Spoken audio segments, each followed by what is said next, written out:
Hi, and welcome to another podcast episode of the Village ZM. During this month of October, we are talking history, Zambian history to be precise.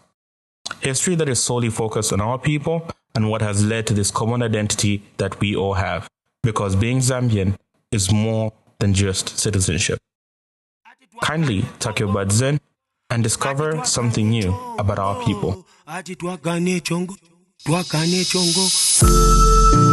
One who Zambia, one who nation, one who Zambia, one who nation, one who Zambia, one who nation. What's good, everybody? Welcome to the Village ZM and welcome to our first episode of Zambia History Month.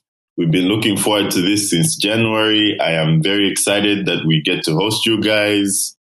This month, we are fully focused on our people, our culture, and I think the aim that we all have as we are preparing all these episodes with so much great content is that at the end of this month, you should all know a little bit more about what it means to be Zambian. But also, we should all know more about what it means to be Zambian because we are also learning at the same time. We are taking this journey together. We are doing continuous learning. We are educating ourselves so that we can bring the best content to you guys. Just a quick shout out to some of our collaborators during Zambia History Month. Shout out to Chandambao for the clip you hear at the beginning of this podcast episode. It's from one of his tracks, amazing project, One Nation Project. Please find your way of accessing it. Shout out to Rovet Radio. We are going to be airing for the first time on Rovet Radio this Saturday at 10 a.m. and we'll be having repeats on Thursdays at 6 p.m. throughout Zambia History Month. You can either catch us there or on any of our podcast platforms. Shout out to all of our collaborators. And I just want you guys to be expectant, ask questions, and, be as interactive with us on social media. If you want to, help with anything, just feel free to contact us. And that's really all I have to say for now. I'm going to hand it over to Suwi now and we get started. Thank you so much, Malimba. I appreciate that. Super excited to be finally doing this initiative, Z History Month. We have so many exciting collaborators. First up on that is Zangi. And I'm going to let her introduce herself a little bit and then we'll introduce the topic and get started. Thank you, Suwi, and thanks, guys, for having me. My name is Zangi, and I have a podcast right under my name, which is Zangi Mumba. Obviously, October is really special for me in so many ways, and so I think this collaboration is really perfect timing for me. I'm an instructor, a creative in form of writing and dance, and I just love learning new things, and I'm super excited to be here. So thanks for having me. All right, awesome. So the first topic that we have coming up is Anthropology of Zambia. And so we want to introduce anthropology and some of the themes that we will be talking about. And then we'll discuss historical topics with an anthropological perspective. And so just to sort of introduce it, I don't want to sound too technical, but anthropology is basically the study of human beings. So our ancestors, our culture, our linguistics, and how these things develop over time. And we're going to focus on archaeology and social cultural anthropology. These are the two main themes that we're going to be looking at as we discuss things from the Prehistoric Period to Early Bantu Settlements, the Colonial Era, and also a bit of contemporary history. So first up is, of course, we have to start where it starts, the Prehistoric Period. And I'm going to bring Zangi because she's the historian, she's the expert on this. So I'm going to bring her in to kind of talk us through the Prehistoric Period. Over to you, Zangi. Okay, thank you. So basically, when we're talking about prehistoric, we're talking about a time when things of the past were recorded, before they were actually written and, transmitted thereof. And so basically, we're talking about a time that is relating to the early people in terms of origin, and then also you backtrack it to the settlements as well. So basically, that's really about it. Yeah, I think there's not so much with that definition, but I think that should work.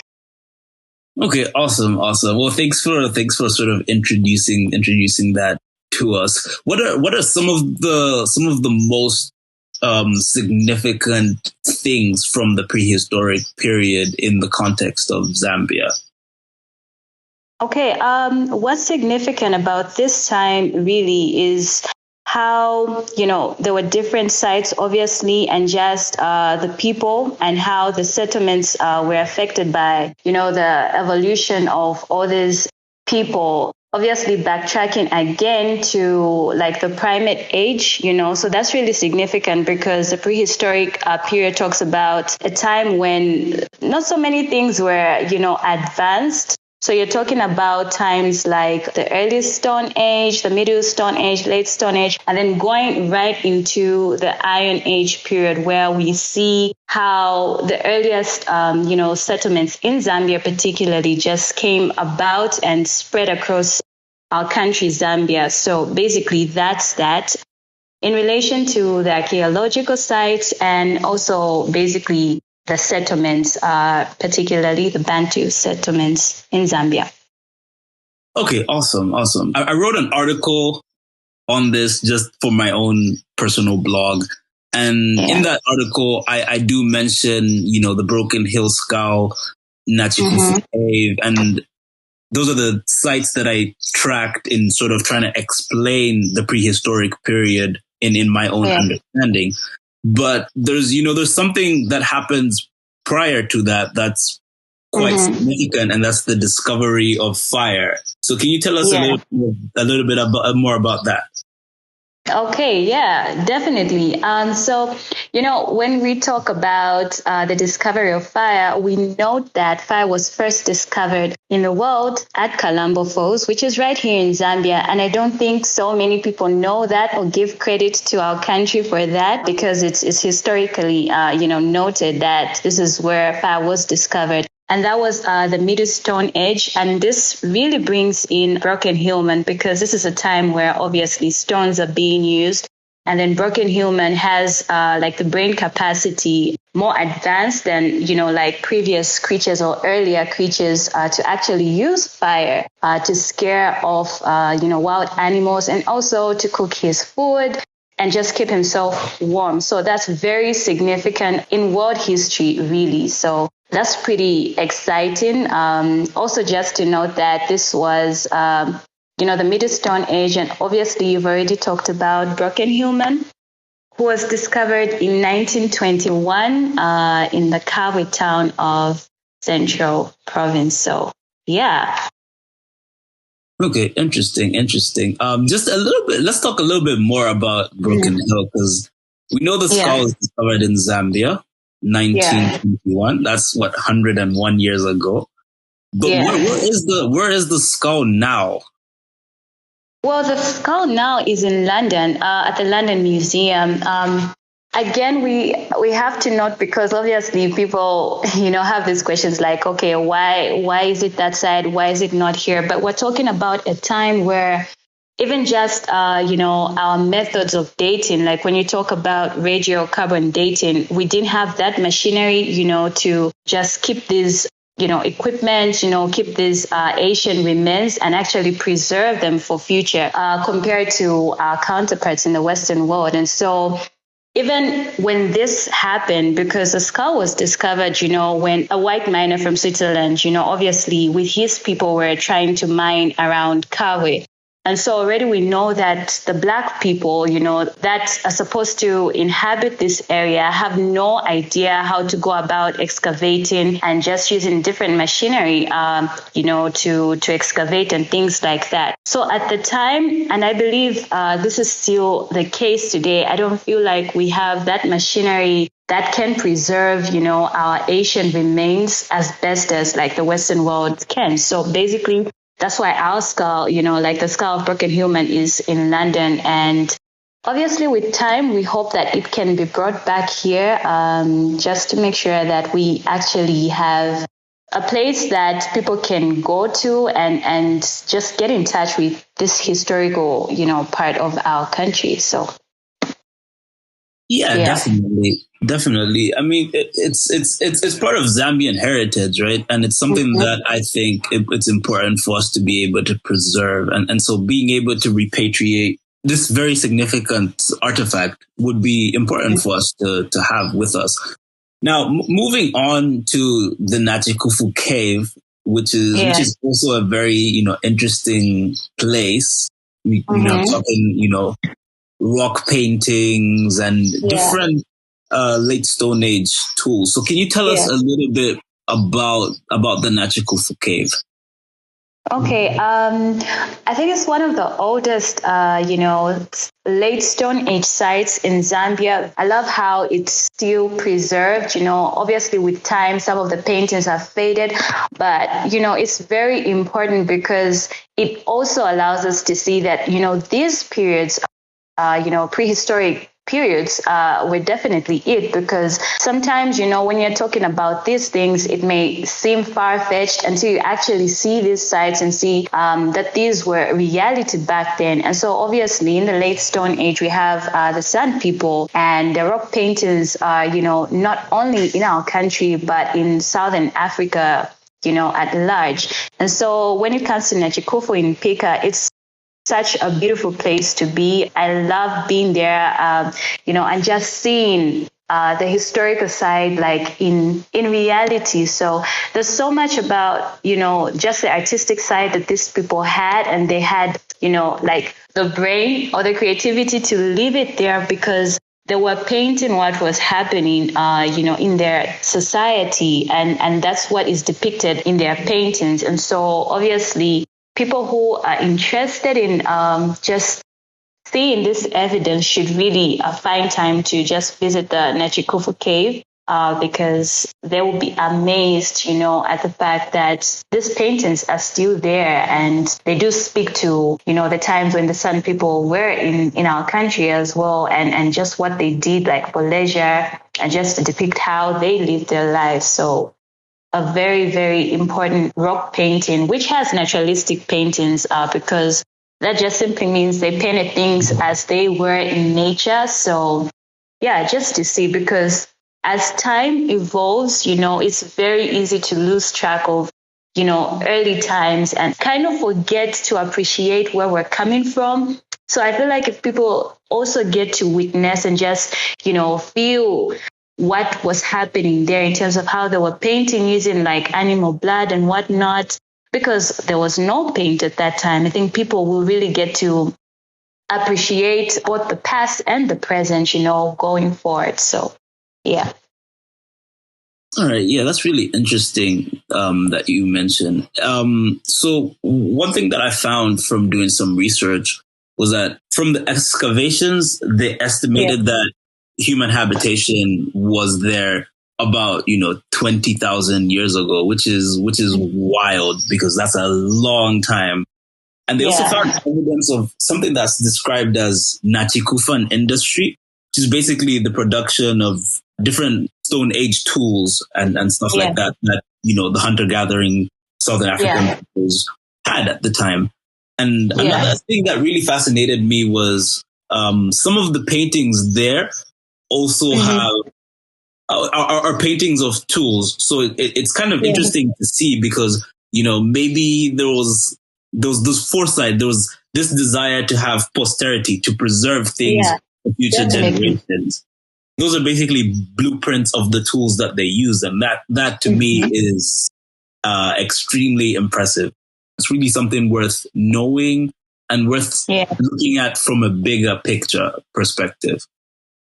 That is true. When you talk about the tools as well, that's very important not to miss out, because again, we have all these gadgets, all these tools that are modernized and whatnot. But when you look at, the preciseness of these people, how they sharpen, how they made their bows and arrows effective, using poison from berries or roots. That's something to note, because these people, still had to survive. And it just goes to show that in whatever age, even as people evolve, and times change, people have to learn skills that are going to enable them to, survive those particular times. And that also goes with the tools that are used. So at that time, obviously, it's a late Stone Age, but you have to give respect to them, because in as much as we see that, they were not so civilized, for lack of a better term, when you look at the things that they made and how they did those things, according to that time, I think that was really, really creative and really smart, considering how they used them. Because I feel like even if you put somebody in that space today, it's not so easy for you to just come up with, a tool that's going to be, effective and things like that. And somebody might miss using tools altogether, like for the right reasons. We see stones around, and I don't think we ever stop and say, how they sharpen these things and use them for pounding, use them for carving and all those things. Because I think we just take it for granted that these things have always been there, and that maybe they're just there to make our surroundings sometimes very unclean, dirty, or, you can also use it for art, but there's just that aspect that these people survived on these tools for every day, their everyday livelihood, and we just cannot dismiss that altogether. So. Oh yeah, no, definitely. It's, the way that I see it, just to sort of summarize the prehistoric period, I think we find that we have this skull at Broken Hill, and that, that proves that, humans were living here, or hominids, they were living in this land. And then we have, the archaeological findings at Nachikufu Cave, and that just helps us understand early humanity in a sense. And, it's a testament to our adaptability and ingenuity. The creativity that just comes out is really impressive.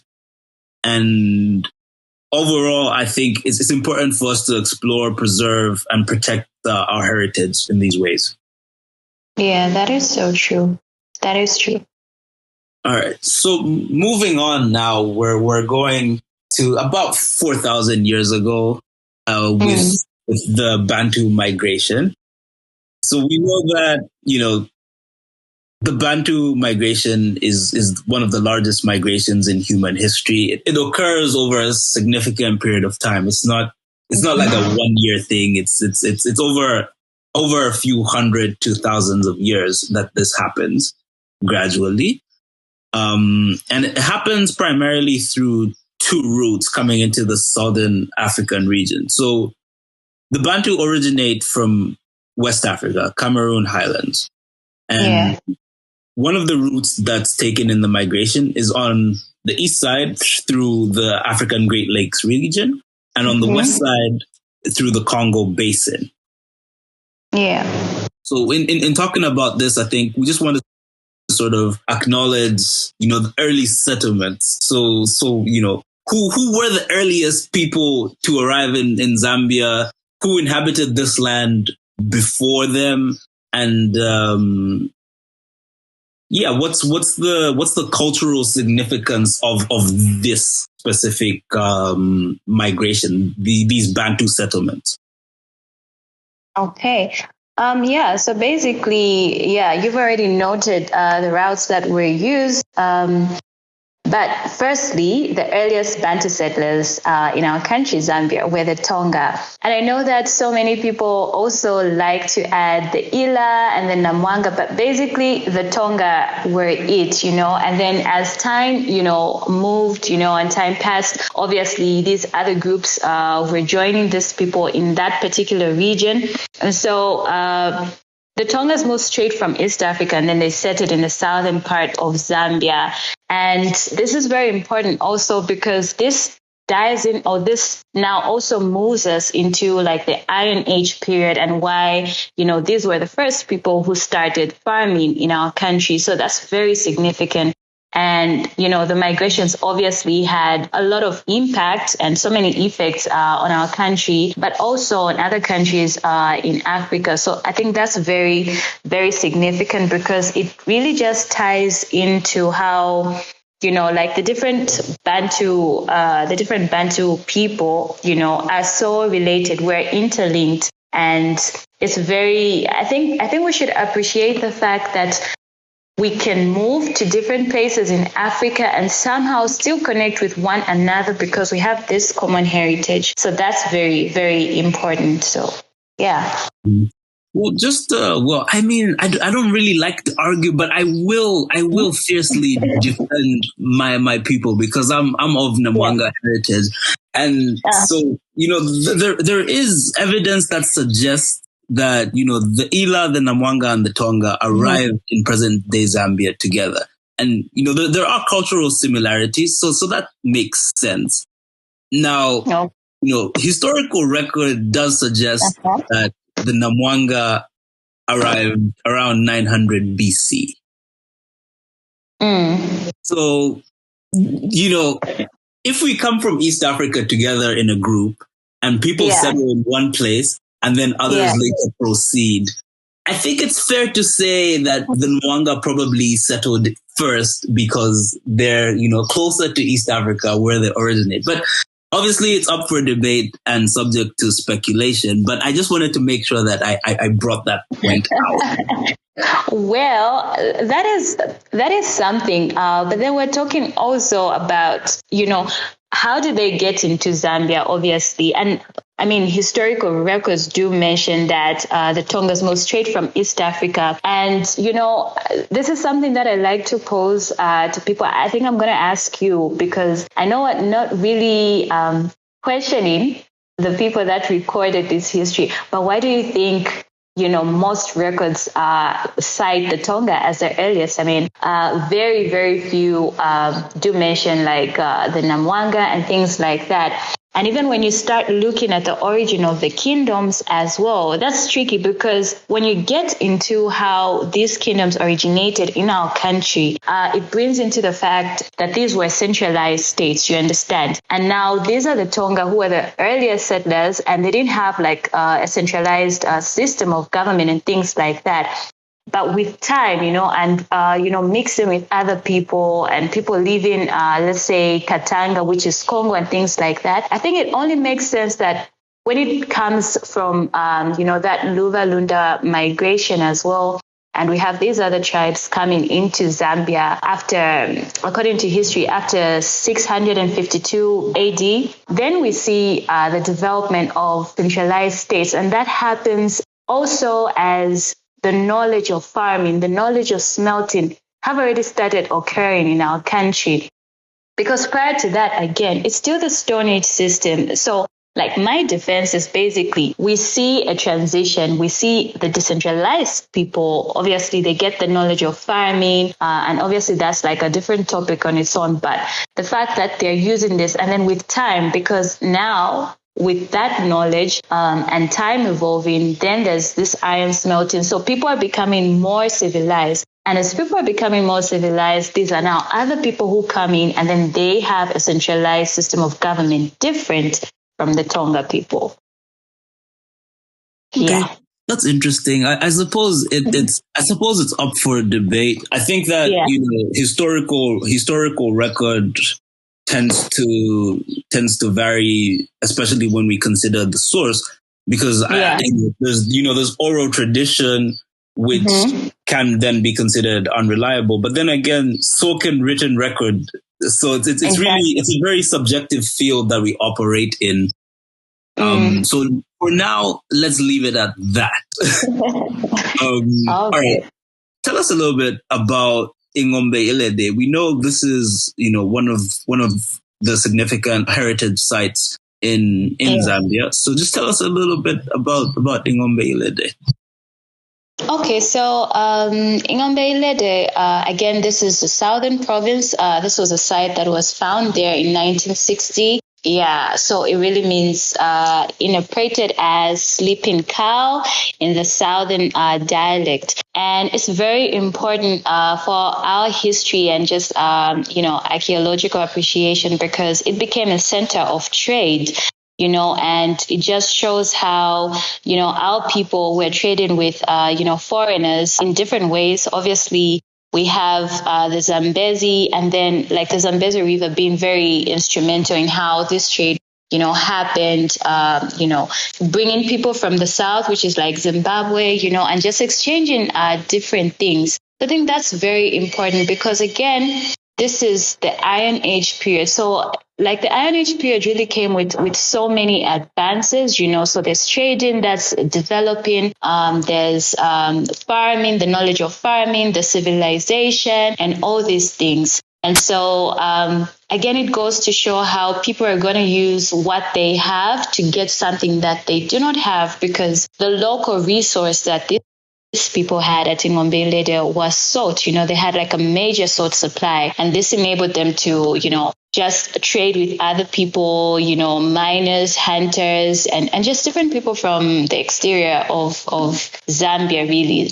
So much so that they also got things like, Asian products. So yeah, basically that's that. And also, when you talk about like the social structure, like just bringing in archaeology into this, it describes how, people lived around Ingombelede and just that social stratification, of people, because again, there's evidence of different classes of people at Ingombelede, the rich, the poor, or the slaves. So obviously we're always going to have that. But basically there's evidence to show that there were different graves, and like the graves that didn't have anything, that didn't have like valuable items such as beads, bracelets and all those things that were used in the trade. Those belong to like people who are probably like the low class at that time. So yeah, and then the other grave, obviously, or the second group had, things or materials or valuables.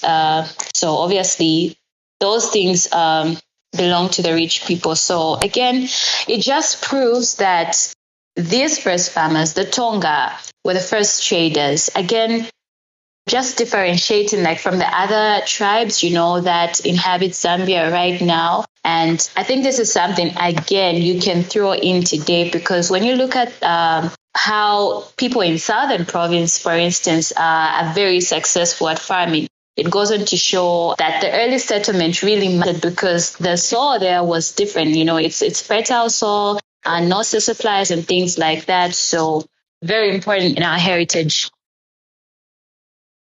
All right, that's quite interesting. That's quite interesting. I guess once we sort of move past this period, we sort of now go into the point where we sort of see Zambia as we see it today become more inhabited. Because, we have people settled in the south, we have people settled in the northeast, but there's so much of basically, uninhabited land. So how does this second wave of Bantu migration coming through the Congo Basin impact Zambia today? Well, firstly, I think just, when people are moving, there are always effects, obviously, and different reasons made these people move from, one area and just settle in another area. So I feel like the Bantu migrations, firstly, they allow that common heritage that at the end of the day, we're one as Black people, regardless of where we settle. But also just pointing out the fact that different societies will have, to an extent, different, leadership roles or just administration. And this just goes on to point to where like different groups settled around our country. But basically, I think just the fact that, we came one place, and then just started moving because of these different reasons, overpopulation and whatnot. I think that's very, very significant, because if we can remember that no matter what tribe we are in this country, we just have this common heritage, which is also not just ours, but, for a majority of the Black people in Africa. I think that's something to really appreciate and hold on to, as we navigate the changing times, obviously.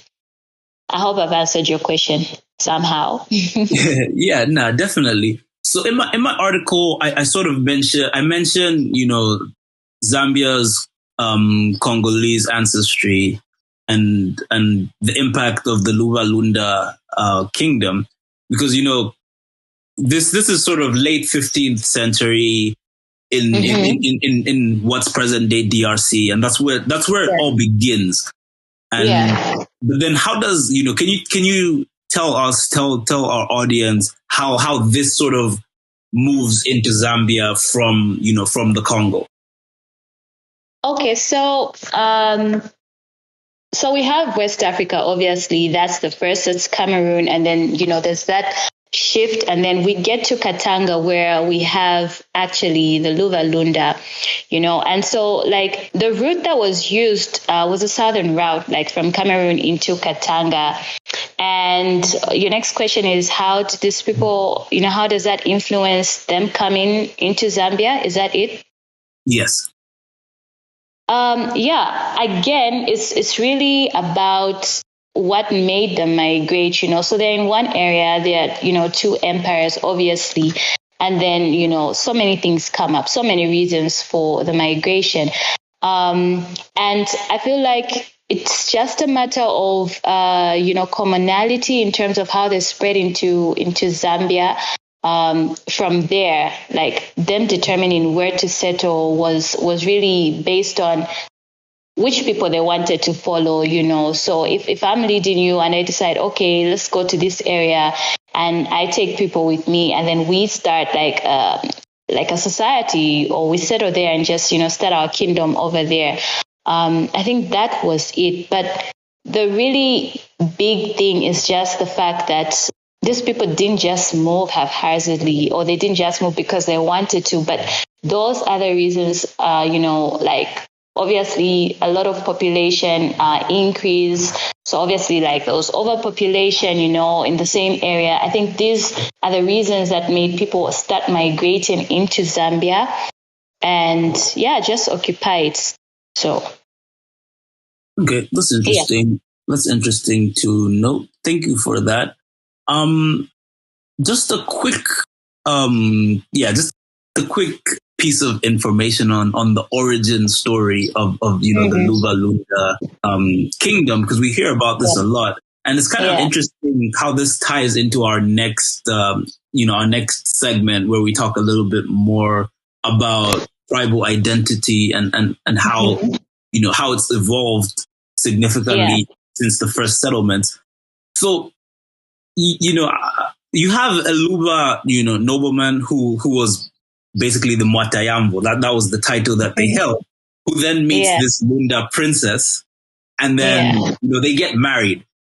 Mm-hmm. And this sort of leads to, it's one of the key events that then lead to further expansion into southwestern and southeastern, in the southwestern and southeastern directions towards Zambia. Considering this, right, we know that a lot of this land, a lot of this influence is gained through conquest from this empire and stuff like that.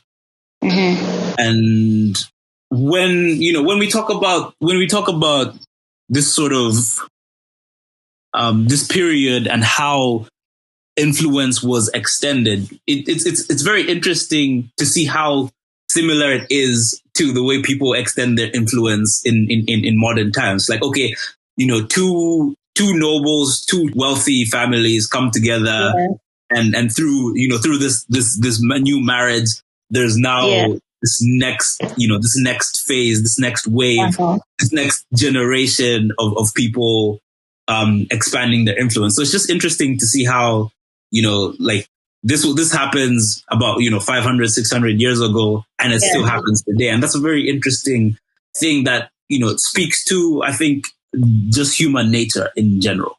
Yeah. Yeah, that's true. And also, I think noteworthy is the fact that I think back then you also talk about how I feel like it was very significant if a man, for instance, was a warrior.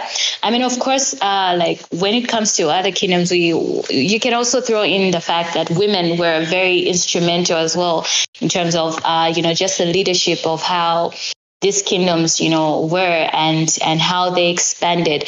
But really, like, even when you talk about the story of Mwatayamvu and how, this union happened, the guy who actually became Mwatayamvu, like was a son of a hunter, because this hunter, it's not really noted that he was of noble birth, you understand? But the fact that he was a warrior, rules this princess. And I feel like at that time, people really had it, in mind to say, we need somebody who is able to protect us. And even as you go forward, you see that, these skills, like a military skill, was very important, because you talk about the Bemba kingdom and how that kingdom started as well, was dependent on a leader showing, those skills in terms of being able to protect the people that he's leading. And so, yeah, this story is very, very important. And like even today, I think there are strategic moves, that people make, when they're just joining somebody or like just trying to work with somebody. There are all those things that I think you need to factor in before you actually get into it. You really have to be smart to do that. So that's very important. And again, when you talk about tribal identity, I feel like that's also another reason you cannot, as a Zambian, restrict yourself to just your tribe. Like even if your parents, for instance, are, both from the same tribe, I don't feel like it should be something to say, oh, yeah, so now I can't really, mix with these, or I have all these biased opinions over others, because things can really change. Look at what happened here. This is Luva, and then Lunda, and then he introduces like the actual Luva systems, in the Lunda kingdom. So there's bound to be, that change, that mix of different ways of doing things, regardless of where one really hails from. So that's something I think to marvel at, going forward and even just looking back anyway. Oh yeah, definitely. So I guess just to sort of tie these points together, in my article, I talk about tribal fluidity. And I sort of, expand on this concept. And one of the things that we can sort of take from this is that we learn that tribal fluidity can happen through migration and intermarriages, depending on whether, depending on whether an ethnic group has a matrilineal or patrilineal system. But the point is, fluidity of tribal identity is obvious. Now, to sort of put this in the context of Zambian anthropology, can you tell us a little bit about, the Maravi Confederacy? Okay, well, I think you had a very, very good write-up on Maravi Confederacy in terms of, how Zambia was thrown into, just this confederacy with other countries. And I think I don't mind also listening to your interpretation of that before I actually mention one or two things about that. Okay. Not a problem. So, well, basically the Maravi Confederacy it's a group of ethnic groups. It starts in modern day Malawi with a few clans, the Piri clan, the Banda clan, and a few others in there. And it expands its influence. And so the name is a general name used, that was used for, this group that settled in Malawi, Zambia, Mozambique, and Eastern Zimbabwe as well. And some of the, some of the key, some of the tribes in Zambia that have roots in this confederacy are the Chewa and the Tumbuka, of course. Yeah. So the way that I think this is significant is, we know these original clans of Luva extraction. And this is kind of how you get the Eastern tribes and tribes of Bemba extraction teasing each other about being tribal cousins. It's this common Luva connection that they share. And so I think the significance of this is just how, these clans sort of evolve and with settling in new areas, interacting with new people, it sort of creates this rapport that's built over time and how things can very, easily shift. One moment you're a part of this clan, the next moment you're a part of this clan through marriage, most commonly migration as well, as I mentioned earlier. And this, this is something that happens even in the present. So it's a very interesting thing to think of. And that's why I really always try to encourage Zambians to look at tribal identity as a fluid construct. It's not something that you're like hardline, like, no, I'm this tribe and this tribe only. It changes significantly over time. And so it's something to sort of understand and not use as a rigid label. I think for now, I'll say that. I will say more about this later, but for now, I think that's where I can end my perspective. Yeah, that's very interesting because, when you look at the, other records of their origin, they also bring in the fact that these people, were thought to be like of Congo origin, because now you're throwing, like, we have the Bemba, we have the Chewa, we have the Nyanja.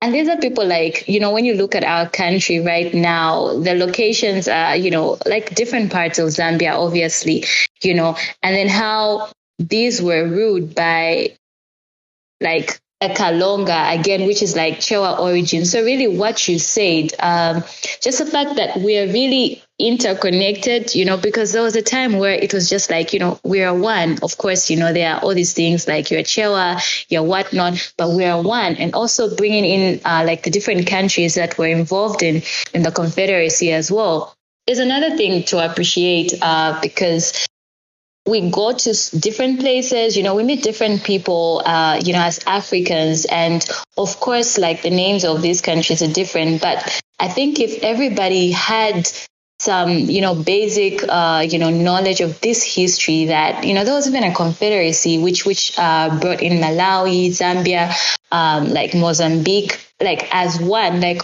you know what I'm saying?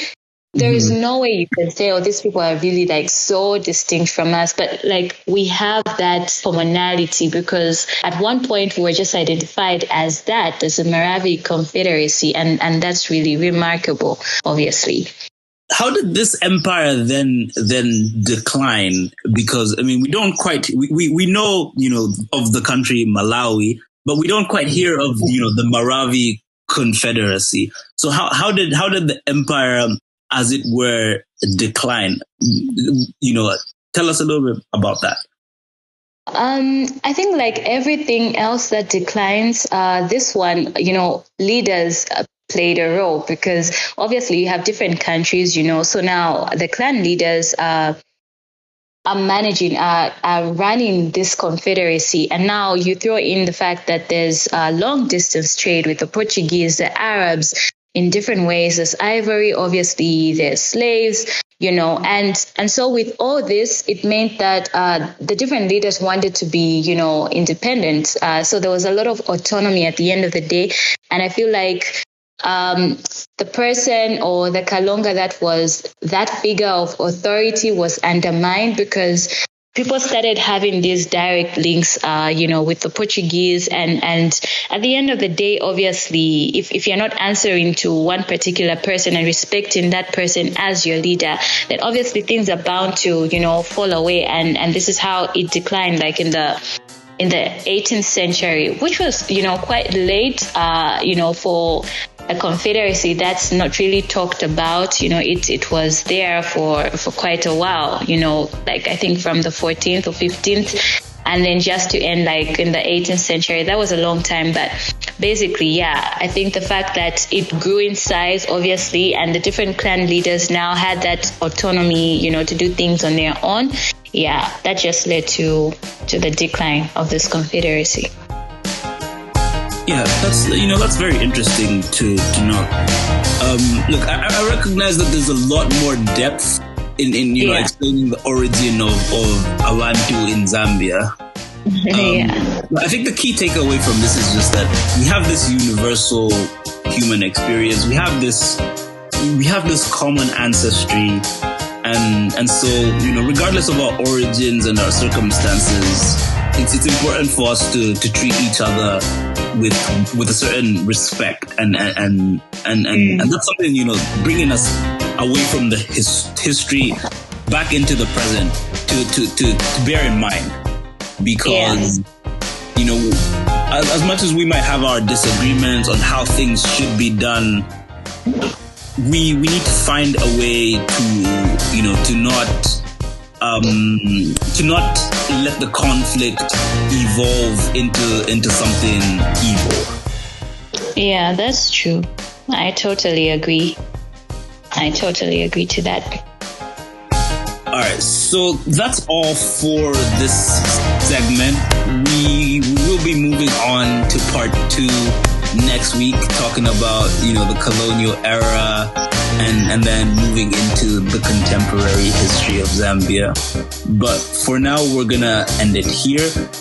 And of course, we want to engage with our audience, so please reach out to us on our social media. Use hashtag #TheVillageZM.